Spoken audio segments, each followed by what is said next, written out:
Assalamualaikum warahmatullahi wabarakatuh. Kali ini saya akan memaparkan mengenai syarat wajib sholat dan rukun sholat. Lazim diketahui bahwa syarat sholat terbagi menjadi dua, yakni syarat wajib dan syarat sah. Syarat wajib ini maknanya seseorang tidak dibebani kewajiban sholat ketika salah satu dari syarat-syaratnya tak terpenuhi. Di sini ada 6 bagian, di antaranya beragama Islam, baligh, berakal sehat, tidak sedang haid atau nifas, mendengar informasi ihwal agama Islam, dan memiliki penglihatan dan pendengaran yang normal. Dampaknya tidak wajib bagi sholat bagi yang tunanetra dan tunarungu sejak lahir, sebab ia tak dapat menerima pelajaran sholat baik dengan isyarat ataupun kalimat.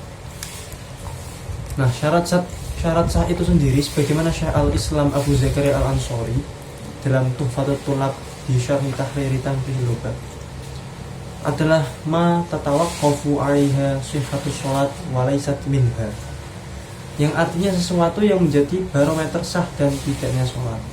Artinya, bila ini tidak terpenuhi, maka dampaknya pada ketidakabsahan sholat. Terkait ini, Habib Muhammad bin Ahmad bin Umar Asy-Syatiri dalam Syarhul Yaqut An-Nafis fi Madhhab Ibni Idris halaman 140 sampai 147 membahas 15 syarat sholat secara rinci dan gamblang. Berikut adalah rinciannya. Yang pertama, beragama Islam. Yang kedua, mumayyiz atau tamyiz. Syarat ini untuk mengecualikan orang gila dan anak kecil yang belum mengerti apa-apa. Yang ketiga, sudah masuk waktu sholat. Yang keempat, mengetahui fardu-fardu sholat.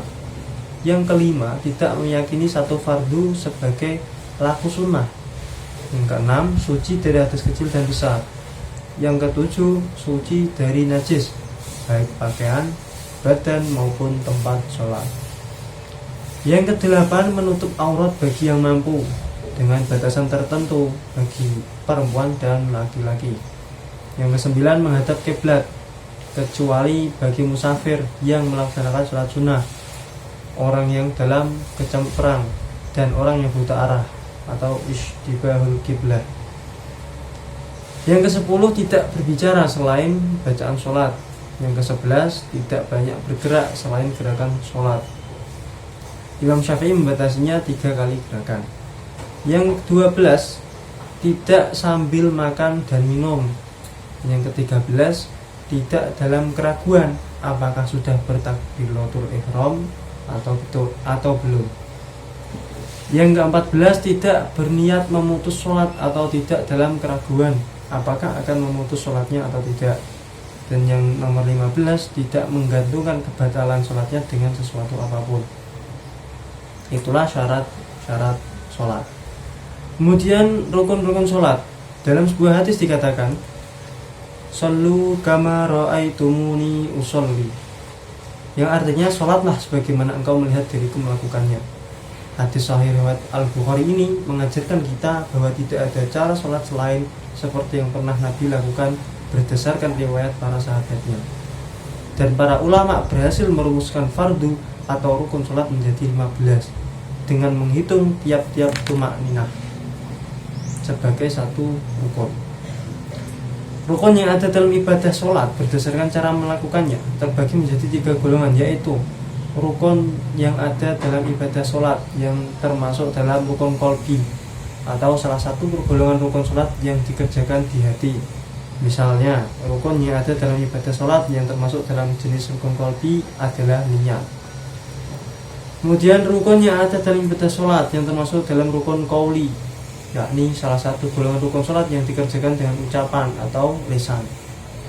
Contoh rukun yang ada dalam ibadah sholat yang termasuk dalam jenis rukun qauli adalah: yang pertama ada takbiratul ihram, yang kedua membaca surat Al-Fatihah, yang ketiga membaca tahiyat akhir, yang keempat membaca salawat kepada Nabi, dan yang terakhir adalah membaca salam.